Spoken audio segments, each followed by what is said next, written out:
ভাই রে ভাই, আর কোথাও যাইতে হবে না আপনাদের। আপনি দেখবেন আপনার বাড়ির পাশে পেয়ে যাবেন সেই বিখ্যাত বাফরখানি। তো চলেন আমরা যাই সেই বিখ্যাত বাফরখানি কিভাবে বানায় সেটা আমরা দেখি। আর এটা কিন্তু আপনার পুরান ঢাকায় না, এটা হলো আপনার সাভার যাইতে এনাম মেডিকেল কলেজের আশেপাশে পেয়ে যাবেন সেই বিখ্যাত বাফরখানি। যাই হোক, আমরা একটু যাই দেখি এটা কিভাবে তৈরি করে। দেখুন, আপনার প্রথমে ময়দা আগে গুলিয়ে নিচ্ছে, গুলে নেওয়ার পর সব কিছু খামির দিয়ে মিশিয়ে তারপরে ওনারা আস্তে করে বেলা শুরু করছে। আমি সেই পুরান ঢাকায় যে এটা খাইছিলাম অনেকবার, বাট আজকে দেখি আমার চোখের সামনে সেই বিখ্যাত বাফরখানি পড়ে গেছে। পরে ভাবলাম দেখি একটু খাই, আপনার দেখাই এটা কিভাবে বানায়। আমি কিন্তু এটা 5টা নিয়েছিলাম, 5টা একদমই শেষ করে ফেলাইছি।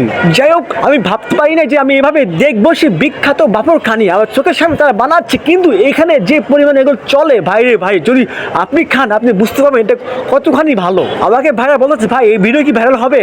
আমি বললাম এটা আল্লাহ জানে ভাই, আমি কিছু বলতে পারবো না। আপনার একটু কাজ দেখাচ্ছি, সবাই দেখুক আপনারা কীভাবে এটা বানাচ্ছেন, সবাই একটু দেখতে পাবে। তারপর আমি ভাবলাম ভাই রে ভাই, এত কষ্ট করে তারা এগুলো বানাচ্ছে। দেখুন তেল দিয়ে পুরোপুরি সব জায়গায় ছড়িয়ে দিচ্ছে, কিন্তু এইটা তেল না দিলে কিন্তু এটা খাওয়া একদমই সম্ভব না, বা তেল দিলে কিন্তু একটু নরম হয় খামির, আর খাইতে খুবই ভালো লাগে। কে কে খাইছেন একটু কমেন্ট করে জানান তো। আর এটার দাম হচ্ছে আপনার 10 টাকা, কোনো জায়গায় নিবে 5 টাকা, কোনো জায়গায় নিবে 8 টাকা। বাট আপনি যদি পুরান ঢাকায় খান দেখবেন ওইখানে নিবে 10 টাকা পিস, এখানেও 10 টাকা পিস। আমি 5টা নিয়েছি 50 টাকা দিচ্ছি। কিন্তু ভাই আমি এখানে একদমই বাফরখানি খাইছি, একটু গরমটা আমার জিভে পুড়ে গেছে ভাই। আমি এখন রাতে কেমন এখন ভাত খাবো। যাই হোক মামা, আপনিও খান এবং কি আমাকে খাওয়ান, দেখবেন খুবই ভালো লাগবে। আর এই দেখুন বাফরখানি পুরোপুরি মেশিনের মতো দিয়ে দিয়েছে, একটু পরে হয়ে যাবে তখন আমি খাওয়া শুরু করবো। ভাই ইস কি গরম।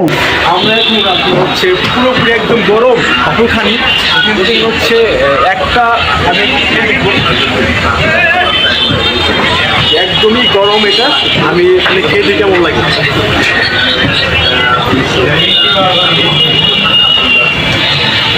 একদম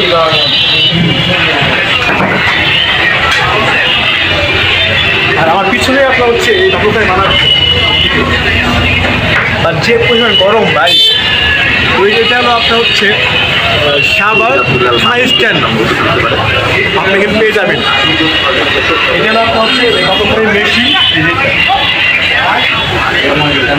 আমরা খেয়ে দেখি।